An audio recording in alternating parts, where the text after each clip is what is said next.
Eins og þið heyrið þá Ólafur hérna Harðarson, hann bara búinn að taka orðið á undan mér, en við ætlum að halda hérna áfram pólitískri umræðu, ég og Sigurjón Magnús Egilsson, góðir gestir sem voru hér í fyrirhlutanum farnir, en við ætlum halda áfram með stjórnmálalega umræðu. Við ætlum að velta því fyrir okkur hvort fjárlögin sem hafa verið lögð fram séu líkleg til þess að halda lífi í ríkisstjórninni, skulum við segja, til næsta hausts, eins og reyndar allir þrír gestir okkar áðan virtust sammála til loka kjörtímabilsins, eða hvort sundrung flokkana þriggja sem skipa ríkisstjórnina vegna fjárlagana mun brjótast út núna, því þið sem fylgist með fréttum náttúrulega hafið tekið eftir því að það ber þegar á ágreiningi. En Ólafur Þ. Harðarson, velkomin til okkar. Takk. Þú varst í fríi út í löndum, var það ekki? Jú, ég var í Skotlandi, í Hálöndunum og Orkneyjum. Já. Alveg stórkostlegt. Var það ekki? Jú, það náttúrulega mikil sögulega arfleifð. Okkar fólk var þarna langar hríð og það voru nú ekki allt góðu verk sem voru framkvæmd, en þetta mjög merkilegur arfur og reyndar á Orkneyjum sérstaklega kannski eru líka miklu eldri minjar og merkilegir fornmunir sem var mjög gaman að sjá. Já. Og kirkja Heilags Magnúsar í Kirkvól sem nú bara 10.000 manna bær eitthvað svoleiðis sko. Kona mín sagði, heyrðu, maður býst við að sjá svona dómkirkju í London eða París. Og hún var ótrúlega skemmtileg og ég fór að kynna mér sögu Heilags Magnúsar og þeirra jarlana þarna og manndrápanna og allt þetta og það var mjög skemmtilegt. Já. Og Skotland náttúrulega eitt af mínum uppáhaldslöndum. Já. Hefur eitthvað náð að kíkja á hið íslenska pólitíska landslag svona síðustu daga? Já, maður gerir það alltaf svona, eitthvað smáræði. Þú hlustaði mér sér á hluta af umræðinum stefnuræði forsætisráðherra. Já. Sko, það þýðir það að þú svona þekkir andan í þessu fjárlagafrumvarpi. Þau segja engar skattahækkanir, engin niðurskurður, en það náttúrulega svona pólitískt álitaefni hvort það rétt. En þegar þú horfir á allan pakkan, ef við byrjum bara á stóru spurningunni, sýnist þér sem þau hafi náð að sauma þetta þannig saman að við getum það bara átt von á því að þessi einkennilegi bræðingur sem þessi þriggja flokkastjórn og hefur nú væga sagt svona aukist opinberlega úlfúðin á millimannas, sýnist þér að fjárlögin muni rimpa þessa stjórn saman til næsta hausts eða eru líkurnar á því hún springi meiri núna þegar þú hefur séð fjárlagafrumvarpið? Já, ég ætla nú að fá að tala hérna á eftir aðeins meira þennan einkennilega bræðing, af því að ég hef bara að skoða hvað að gerast í Danmörku og það eru mjög skemmtilegir samanburðar snertifletir. En varðandi fjárlaga frumvarpið, maður veit að vísu aldrei, það líka vitað að auðvitað ágreiningur milli þessara flokka í rauninni, sérstaklega Vinstri grænna og Sjálfstæðisflokksins, til dæmis skattheimtuna, til dæmis útgjöld til ýmissa mála. En ég sé nú ekki að þetta fjárlagafrumvarp boði mikil tíðindi. Þeim hefur allavega tekist að negla þetta saman, auðvitað geta komið upp einhver ágreiningsmál milli stjórnarflokkana, en mér finnst og maður á nú aldrei að spá pólitík, en mér finnst nú líklegra en ekki að það verði, ef það verður eitthvað sem að sprengir ríkisstjórnina fyrir næsta haust, að þá finnst mér nú ekki líklegt að það verði fyrst og fremst eitthvað sem að núna í fjárlagafrumvarpinu. Þó maður geti aldrei vitað það eru önnur mál sem að hins vegar eru á sprengjusvæði eins og við höfum séð náttúrulega síðasta undanfarin misseri að það hefur náttúrulega verið hverstansi hressilega milli stjórnarflokkana, en þeir hafa haldið og það hefur náttúrulega orðið svo breyting að Katrín Jakobsdóttir sem margir töldu að væri límið í ríkisstjórninni að hún farin. Bjarni Benediktsson hefur tekið við. Bjarni held ég hins vegar að hafi metnað til þess að reyna að halda þessari ríkisstjórn saman allt til enda. En verður það ekki erfitt fyrir það? Auðvitað er það erfitt. Bjarni svona umdeildasti stjórnmálamaðurinn. Já. Og kannski fólk heyrir ekki alltaf sem hann segja, það bara byrja að bölva í hugunum. Já, hann næri ekki, hann voru að missa klefa. Já, það nú kannski fyrst og fremst gagnvart kjósendum í landinu sem að það hefur gert sko, en ríkisstjórnarsamstarfi byggist nú á því hvernig leiðtogunum gengur að vinna saman. Og mér hefur nú sýnst reyndar, en auðvitað verður þetta erfitt, hins vegar hefur mér nú sýnst að Bjarni hafi ákveðið það þegar hann var forsætisráðherra að minnsta kosti eiginlega alltaf þegar hann kemur fram þá hann í hlutverkinu góði Bjarni eða skemmtilegi Bjarni eða landsföðurlegi Bjarni en ekki eins og hann átti til stundum sem fjármálaráðherra að vera reiði Bjarni og þetta í rauninni það sem maður sér oft með forsætisráðherra. Það var til dæmis sagt að Bjarni Benediktsson heitinn eldri hann hafi algjörlega skipt ham þegar hann var forsætisráðherra, hann hafði verið alveg gríðarlega herskár stjórnmálamaður en eftir að hann var forsætisráðherra gerðist hann landsfaðir. Þannig að mér finnst hún kannski líklegast eins og þau búið að segja áðan að þessi ríkisstjórn geti lifað alveg til haustsins. Sumir hafa talað að það yrðu kosningar í vor og í rauninni geta auðvitað orðið kosningar hvenar sem vegna þess að ágreiningurinn milli stjórnarflokkana svo mikill og kannski það sem ég myndi helst huga að hver verður nýr formaður VG, verður það Svandís Svavarsdóttir og mun VG telja það heppilegt fyrir sig að sprengja stjórnina fyrir næsta haust, en það náttúrulega bara vangaveltur. Eins og kom fram í umræðunum áðan svolítið þá var svona veltaði fyrir sér hvaða flokkur vann þetta fjárlagafrumvarp. Sýnist það þessi sjálfstæðisflokkurinn sem bara vinnur þetta fjárlagafrumvarp með því að það eru engar skattahækkanir á breiðu baukinni í landinu á sama tíma og hér allt stórkostlega vanfjármagnað eins og Ingibjörg Sólrún benti á og svo framvegis. Það var áhugavert að sjálfstæðisflokkurinn vinnur þetta frumvarp ef það rétt miðað við hvað staðans veik í kosningum. Það eru aðeins tekist á milli framsóknarmanna og sjálfstæðismanna núna það hvort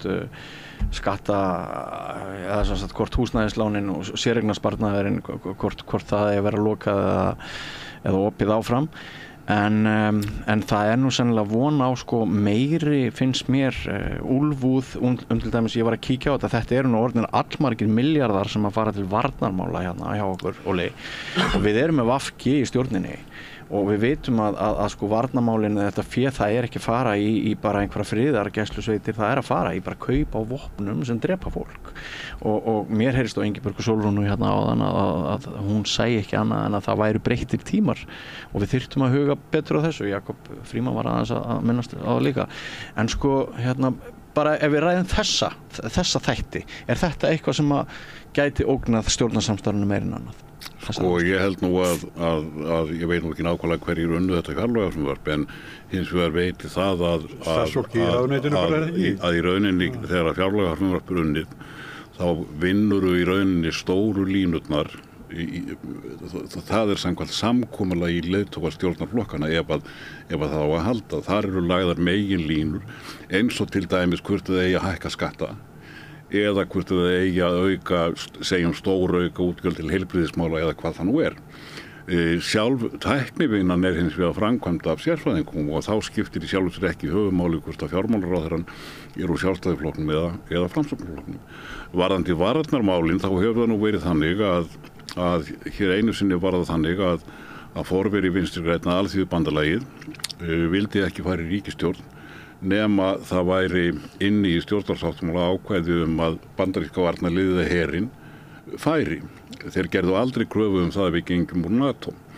Það urðu hins vegar tímamót 1978 þegar Alþýðubandalagið fór í fyrsta skipti í ríkisstjórn án þess að það væri nein krafa brottför hersins. Það hafði verið sett inn í stjórnarsáttmálana bæði 1956 og 1971 í vinstri stjórnum að herinn ætti að fara. En auðvitað var ekki vissu allir að það myndi ekki gerast og var væntanlega ekki þingmeirihluti fyrir því einu sinni. Á þessu kjörtímabili þá hefur VG ennþá þá stefnu að við eigum að fara úr NATO og talar fyrir friðarmálum en hins vegar hefur var nú Katrín Jakobsdóttir reglulegu fundur og NATO-fundum og undirstrikaði það að sem forsætisráðherra þá talaði hún ekki fyrir VFG, heldur talaði hún fyrir þjóðaröryggisstefnuna og ríkisstjórnina.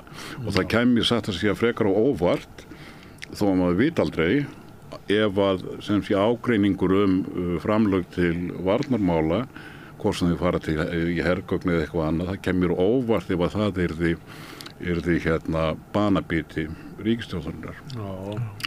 Já. Það virðist reyndar og í rauninni ég held að Ingibjörg Sólrún var nú eitthvað í að því kannski skilur við sjáum náttúrulega hér allstaðar í kringum okkur að með innrás Rússa í Úkraínu þá hafa viðhorf yfir allt pólitíska spektrumið breyst.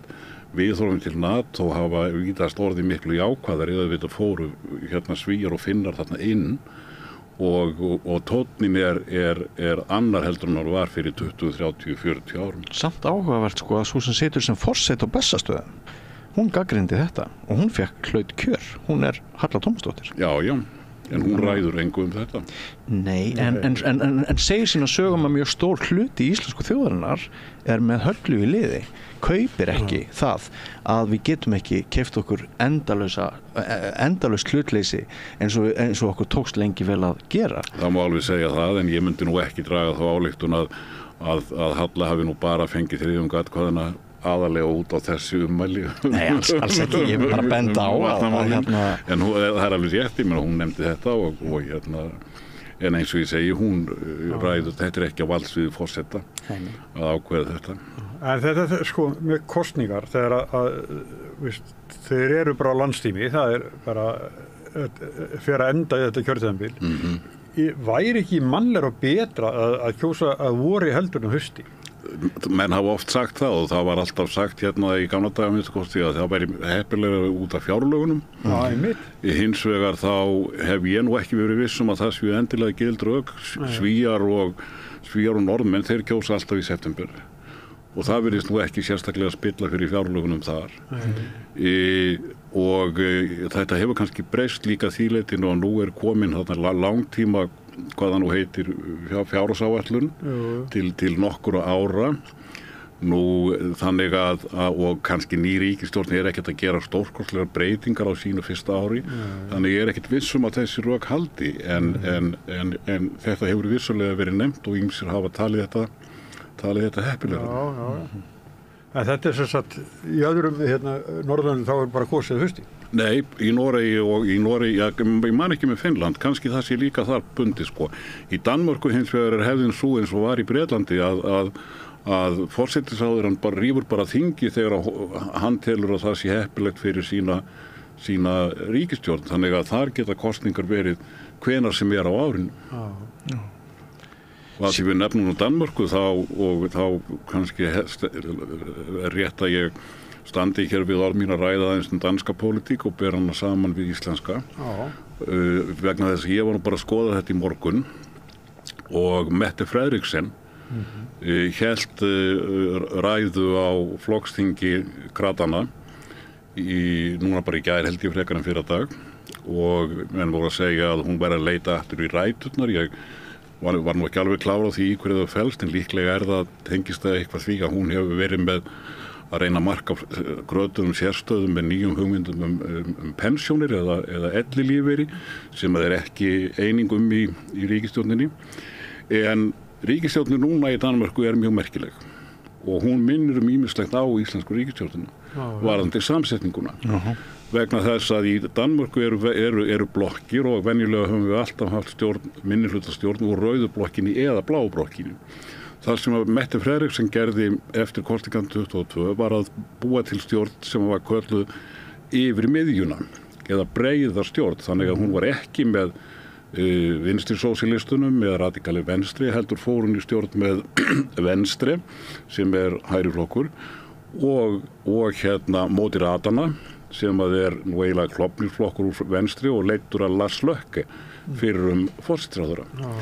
Og það sem hefur gerst, þannig að það er að sömuleyti þó að sé ekki vinstri sósíalistar í stjórninni í Danmörku heldur kratar, að þá það líka sem sé kannski næstum því jafn róttæk nýjung í Danmörku eins og það hér að VG og Sjálfstæðisflokkurinn færi saman. Hvað hefur gerst í Danmörku síðan kosningarnar 2022? Nákvæmlega það sama hér. Það að segja stjórnarflokkarnir 3 voru með rétt 50% í kosningunum síðast. Núna eru þeir að mælast með þriðjung. 33-4% samanlagt. Kratarnir hafa tapað 8 eða 9%.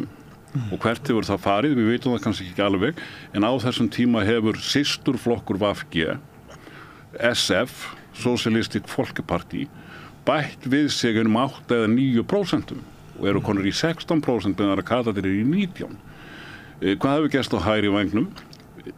Flokkarnir hægra megin, bæði venstri og mótiratana hafa tapað, samanlagt kannski eitthvað svona 8% og hverjir hafa grætt?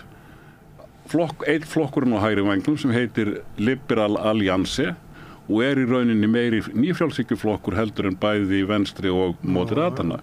Þannig að það sem gerist á báðum vængjunum að á vinstri vængnum gerist það að vinstri sinnaðir kjósendur sem voru hjá grötunum að þeim líkar ekki þetta samstarf og þeir fara þá yfir á SF, yfir á vinstri sósíalistana. Á hægri vængnum eru margir kjósendur þessara flokka sem eru nú ekkert langt frá miðjunni en hægra megin við miðju að þeim líkar ekki samstarfið við kratana og þeir flýja yfir í Liberal Alliance. Og Mette Frederiksen náttúrulega áttar sig á þessu og þess vegna hún kannski að reyna að skerpa aðeins samstöðu, eða sérstöðu segi ég kratana. En mér fannst mjög gaman að ræðu hennar í gær og líkingunni sem hún tók. Hún sagði eitthvað á þá leið að þeir kratarnir hefðu sagt fyrir kosningar að þeir vildu prófa að mynda breiða ríkisstjórn og svo bættum við það líkaði mörgum döfnum vel alveg þangað til hún varð að raunveruleika og svo tók hún líkingu að sagði sem að þetta væri, hún notaði nú ekki orðið bræðingur en hún sagði að þetta væri að mörguleiti mjög einkennileg samsetning og til að útskýra þetta fyrir dönum tók hún samlíkingu og sagði að núverandi ríkisstjórn þá mætti líkja henni við rétt smörrebröð sem að mjög vinsælt hjá dönum og heitir dýrlegens nattmat eða nætursnarl dýralæknisins og mér fannst þetta svo forvitnilegt að ég fór að fletti upp og sá hver uppskriftin og ég get útskýrt það í stuttumáli held ég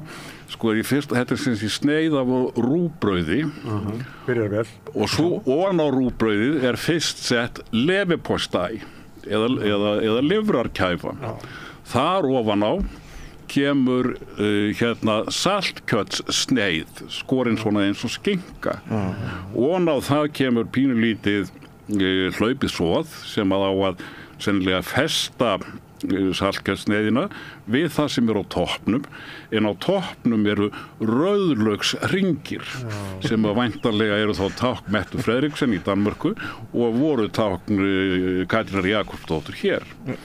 Þannig að já, nú var svo að leika mér hvernig við ættum að bera þetta, hvort þetta gæti ekki bara átt við íslensku ríkisstjórnina. Þannig að vinstri græn væru þá í hlutverki rauðlaugsins. Ég var ekki alveg viss hvort að framsóknarmennirnir væru lífrakæfan eða saltkjötið og hvor væri Sjálfstæðisflokkurinn.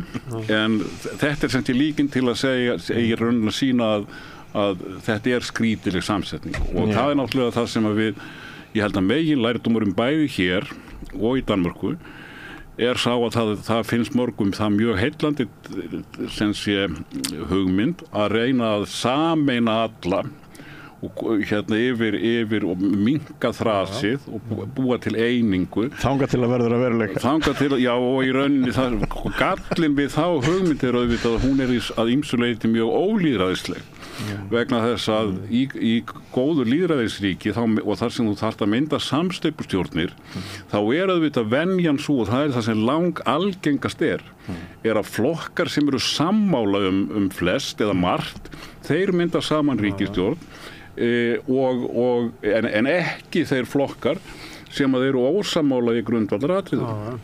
Og þess vegna þetta í rauninni að mörguleyti mjög skrítin ríkisstjórn og það mjög eðlilegt að margir kjósendur og hægri vængnum verði óánægðir með þann hægri flokk sem í stjórninni og að kjósendur og vinstri vængnum verði mjög óánægðir með þann vinstri flokk sem í ríkisstjórninni.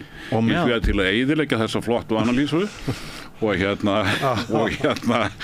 það sem ég er búin að útskýra af hverju þeir tapa út af þessum breiðu stjórnum að þó þeir séu í einsleitari stjórnum þá tapa menn líka.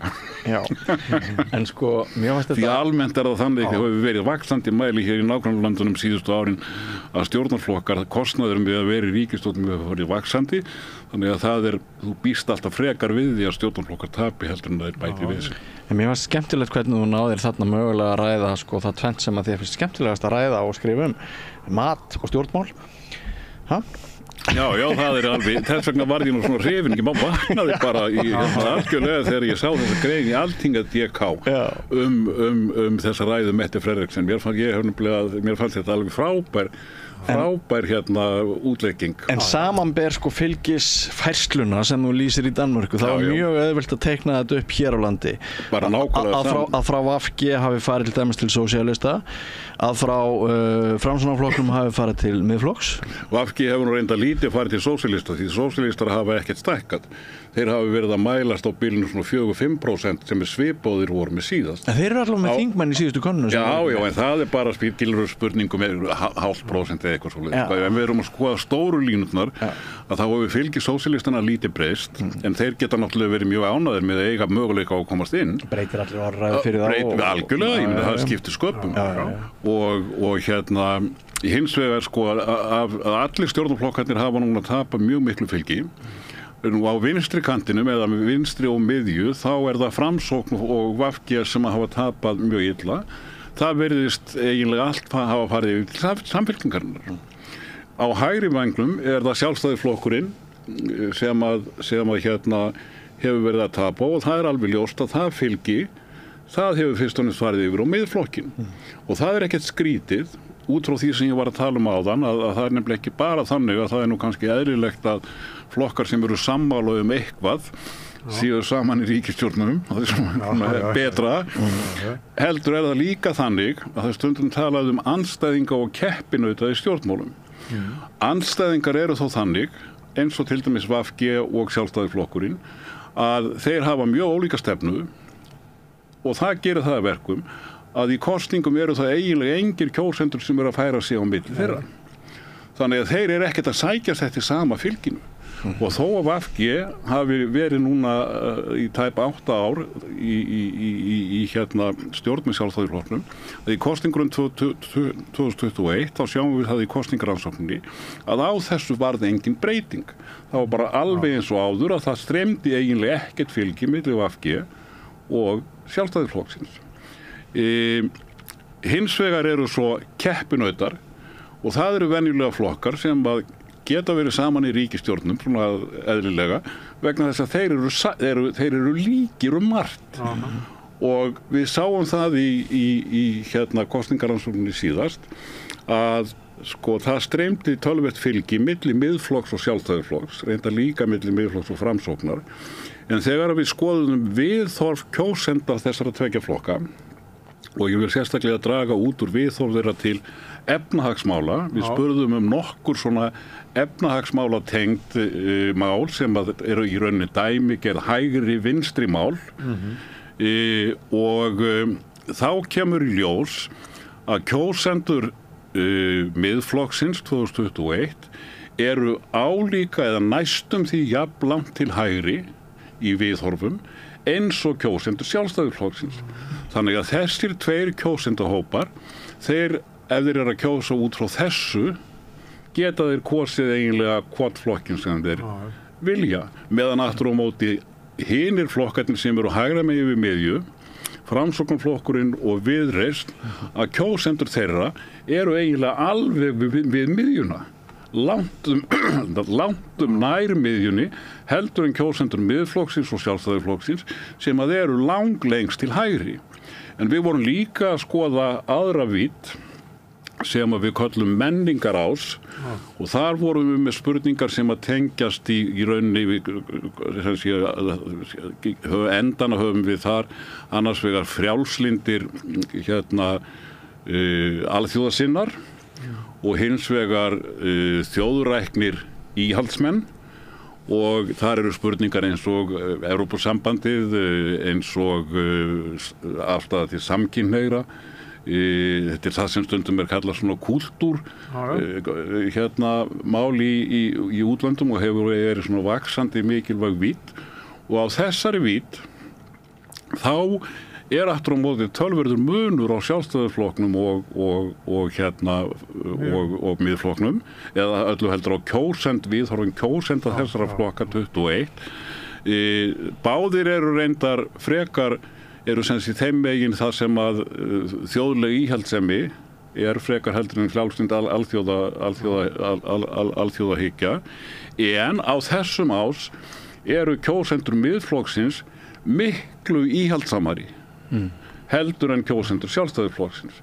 Þannig að það sem ef að það nú vitum við það ekki, ef það eru til dæmis útlendingamálin sem hafa skipt þessa kjósendur sem hafa verið að færa sig frá Sjálfstæðisflokknum yfir á Miðflokkin, að þá kannski líklegra að það sé ekki endilega út af efnahagsmálum, heldur út af sem sé innflytjendamálunum eða einhverju sem tengist menningavítinni. Að vísu teki eftir því að Sigmundur Davíð sérstaklega mér hefur fundist alveg klárt að hann tónninn í honum hefur verið mjög harður svona gegn kerfinu, báknið burt í rauninni efnahagsáherslur sem að minna á nýfrjálshyggju og hann hefur í rauninni verið að gagnrýna Sjálfstæðisflokkinn þar fyrir að Sjálfstæðisflokkurinn hafi í rauninni horfið frá sinni grundvallar stefnu.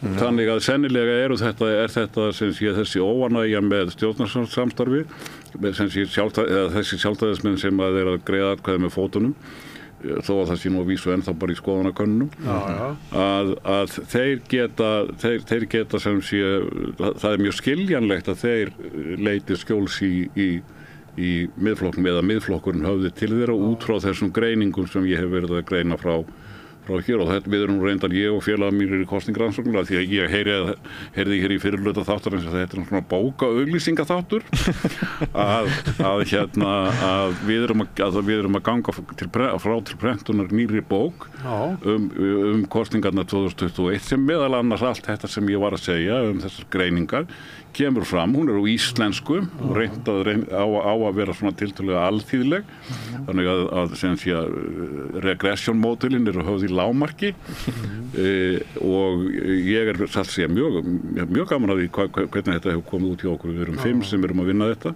og ég held að hún get orðið mjög læsileg fyrir áhugamennum stjórnmál og ég hef vissum að það mjög margt þarna sem að menn hafa áhugamennum stjórnmál hafa mjög gaman af og með myndum og gröfum og rosalega flott ég er mjög ánægður með þetta. Má ég spyrja þig einu að þetta er svo Sjálfstæðisflokkur sem hefur verið svona höfuflokkur í langa tíma að þegar hann komin svona mikið niður mælstalinn í 13,9 ég þá bara ekki hætt á því að þetta getur bara haldið áfram að hann fara enn neðar? Já, að þeir eru með óvinsalan formann og sæta mikill í gagnrýni að sé auðveldara að gagnrýna flokkinn að skemma fyrir honum að vera harður við hann. Ég held nú reyndar að þetta fylgisleysi Sjálfstæðisflokksins núna hafi líklega mjög lítið að gera með formannin. Ég held að hann sé ekki að tapa fylgi vegna þess að Bjarni sé óvinsæll eða Bjarni sé eitthvað lélegu formaður. Ég seti þetta miklu frekar í samhengi við almenna þróun og það eins og Ingibjörg Sólrún sagði hérna fyrir í þættinum að þau örlög sem að Sjálfstæðisflokkurinn hefur hlotið núna á Íslandi eftir hrun í rauninni algjörlega sambærilegt við þá þróun sem að sósíaldemókratarnir í Skandinavíu hafa orðið að þola. Allir þessi flokkar, Sjálfstæðisflokkurinn og kratarflokkarnir í Noregi, Svíþjóð og Danmörku voru gróft tala 40% flokkar. Krónískir stjórnarflokkar. og þeir hafa allir núna orðið 20-30% flokkar. Ef þeir komast yfir 30%, einhver krataflokkurinn, þá það stórsigur. Og flokkum hefur líka fjölgat. Þannig að okkar kerfi með 8 flokkum á þingi og að stærstu flokkarnir séu mun minni heldur en Sjálfstæðisflokkurinn var áður, að þetta hefur í rauninni gert íslenska kerfið líkara kerfunum í Skandinavíu. Og þetta held ég að sé almenn þróun og hafi ekkert sérstaklega með einhver einstaka formenn eða þess að það að gera sko.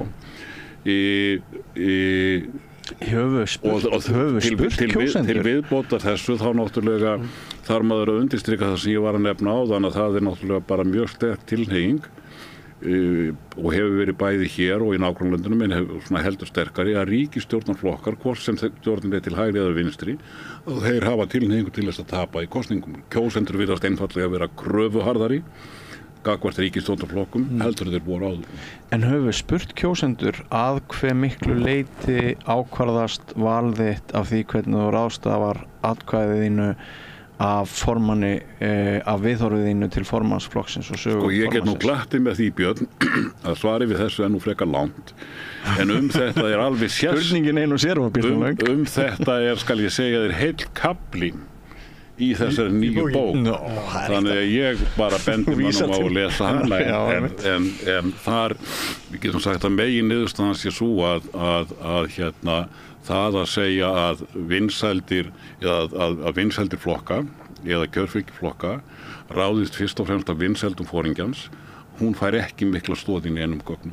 Samt fyrst manni Katrín Jakobsdóttir til dæmis, hún sem sé var langvinsælasti stjórnmálamaðurinn á sínum ferli, flokkurinn var að rokka á þeim tíma sem hún var formaður frá 11% upp í 17%. Það voru ekki áhrif af vinsældum hennar og í kosningunum 21 vildu langflestir að Katrín héldi áfram sem forsætisráðherra. Það var meiri séð sem ég hef nú aldrei séð áður að þegar sjálfstæðismenn voru spurðir hver ætti nú helst að verða forsætisráðherra, þá voru álíka margir sjálfstæðismenn sem nefndu Katrínu eins og Bjarna.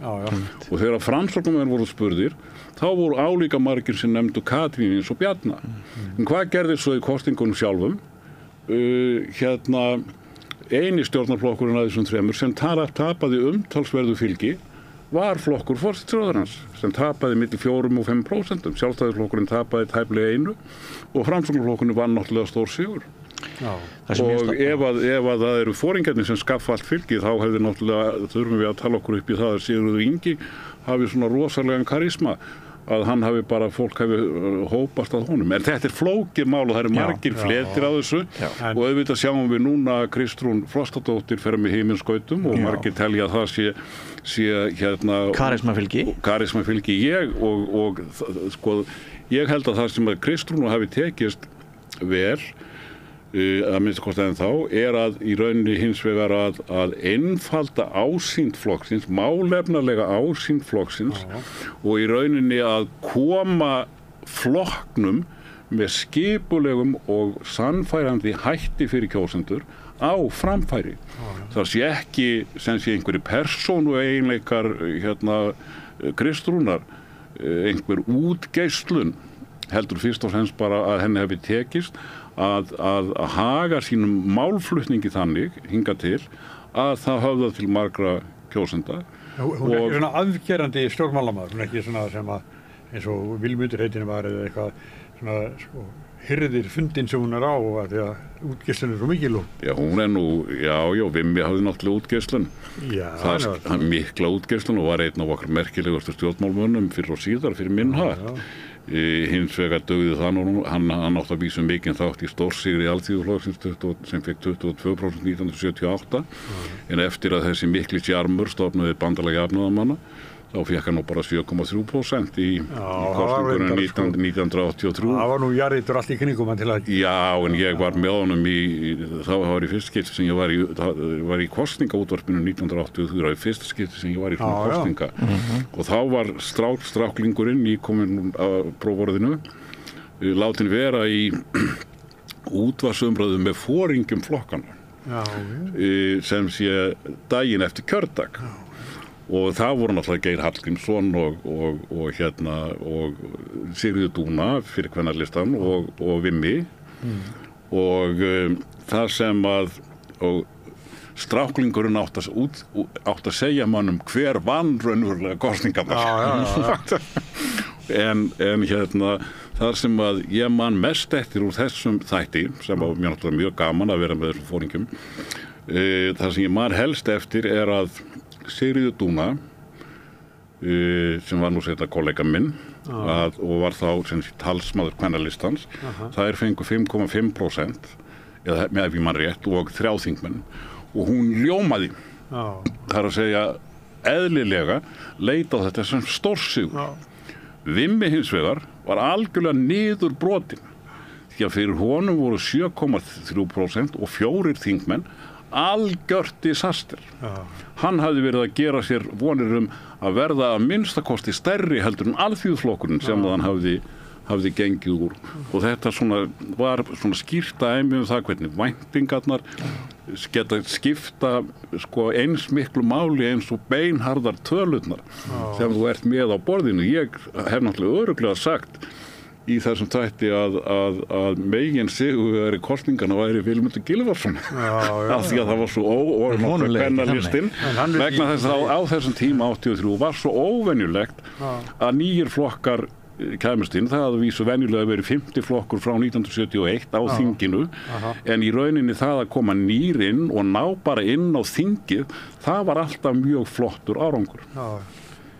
En hann mataði ekki slís? Nei, hann mataði ekki þannig, hann hafði bara svo mikla væntingar. Ég með eina spurningu hérna því að ég man að ég var að hlusta á ykkur 2 í vor kannski eða fyrra sumar, ég var að keyra á milli Mývatnssveitar og Reykjavíkur og þá var þessi þáttur á sunnudegi, þið voru hérna 2 og sennilega Gunnar Smári líka og kannski voru einhverju fleiri en ég man það bara Óli að þá varst þú að nefna þann möguleika hvort VG myndu láta steita á skeri einhver tíman núna á þessu loka ári sem framöndan sprengja ríkisstjórn á einhverju prinsipmáli, þú varst að ræða það hvort það væri mögulegt eða líklegt eða hvers konar mál mögulega það geti orðið og þetta vakti svona dálítið athygli í þjóðmálaumræðinu nokkra daga eftir myndirðu treysta þér til þess að meta það hvort það hefur áhrif á þetta samhengi hvort Svandís Svavarsdóttir tekur sleginn og verður formaður VG svona meiri baráttukona heldur en manni finnst mig vera. Það einhvern veginn áran í kringu Svandísi svolítið öðruvísi, það samt erfitt að lýsa þessu með orðum, þetta meira svona tilfinning. Bara kröftur í framtíð. Já, eitthvað þannig Ákveðnari og með öðrum orðum heldur það að það myndi auka líkurnar á því að ríkisstjórnin springi ef Svandís fer fram og verður formaður. Já, ég fyrir minn hatt þó að maður eigi nú aldrei að gefa stjórnmálamönnum einkunnir þá nú bæði Mummi og Svandís fyrir minn hatt öflugir stjórnmálamenn. Svandís hins vegar miklu sjóaðri og fyrir nú utan sínar göfuga ættir. Já, segðu. Og hún líka, hún sjóið sem þýðir meðal annars að hún pólitískur refur og ég á ekki við það í neinni neikvæðri merkingu, hún bara sem sé kann að lesa stöðu og kann ýmislegt fyrir sér í því hvernig kaupin gerast á eyrinni í stjórnmálum. Hún líka töffari, hún þorir að vera herská og þannig að ég myndi nú geta ekki svara spurningunni en hins vegar þá finnst mér nú líklegra fyrst að hún verði formaður og mér finnst hún líklegri sennilega heldur en Mummi þó að það sé ómögulegt að segja til að sprengja stjórnina ef hún metur það þannig að það sé heppilegt að gera það má hins vegar benda á það líka að Mummi var nú fyrstur af þeim forystumönnum VG til að lýsa því yfir fyrir eitthvað 12 síðan að hann í rauninni lýsti yfir stjórnarslitum núverandi ríkisstjórnar en tímasetningin var eftir næstu kosningar. Þannig að hann var í rauninni sem var í sjálfu sér engum kemur óvart núna en voru kannski aðeins meiri tíðindi þá að hann segði hreint og klárt þessu stjórnarsamstarfi verður ekki haldið áfram eftir næstu kosningar og ég held að allir átti sig á því Hann hefur verið fyrstu til orða þetta. Já, af þessum forystunum VG held ég að hann hafi verið fyrst. Já, og bara almennt, hvað sjálfstæðsmaður sagði daginn að Já, þau eru eiginlega öll búin að segja þetta síðan. Já, nú eru þeir náttúrulega búin að segja þetta. Já, og marg oft jafnvel. Það er engi stemning. Nei, það er hérna, en sko hins vegar hafa nú sum hagkvæmnis hjónabönd haldist lengur heldur en mörg sambönd sem að stofna þeir til af brennandi ástríð og ást. Og ekki síst í kreppu vegna þess að nú þarf nú 2 fyrirvinnur sem aldrei fyrr inn á heimilin út af vaxtafári og verðbólgu og skuldum og öðru því þannig að kannski það einmitt bara kreppan sem að heldur þessari ríkisstjórn saman til næsta haust. En ef ekki að fara að segja þetta hvort eitthvað? Jú, ekki? Ég held það. Leifa Óla að komast út í súluna. Já, og þið eru að hafa mig fótboltaleik. Er það? 5 leikafélagið að keppa við fram. Hvað er það að segja? Nærðu seinni hálfleik, kannski? Já. Þá skulum við segja þetta og hvað er svo hérna verið það? Nei, það er á framvellinum að ég bara ekki látið mér ekki sjónvarpið nægja. Já. Kæra það ekki fyrir komuna og við munum kíkja á þessa kostningarannsókn. Þú kemur bara með fyrsta eintækið hérna og við hérna ræðum bókina. Það er bara góðu dýl. Er ekki? Já, er ekki? Ljómandi. Allir samanlá. Svo ég kem líka að ræða þína bók. Já, vonandi. Það er spennandi tíma framöndan. Ólafur, þakka kærlega fyrir komuna. Og svo Björn Þórðarson, þá ætla þú að sitja eftir með minni svo Gunnar Smári gerir ævinlega. Já, ég sit eftir. Við komum aftur eftir augnablik. Þarftan að tala borgarfulltrúa. Borgarfulltrúar Sósíalistaflokksins eru með viðtalstíma alla mánudaga klukkan 13:30 til 14:30. Það þarf ekkert að bóka tíma, endilega kíkjum við í Bólholt 6, 105 Reykjavík.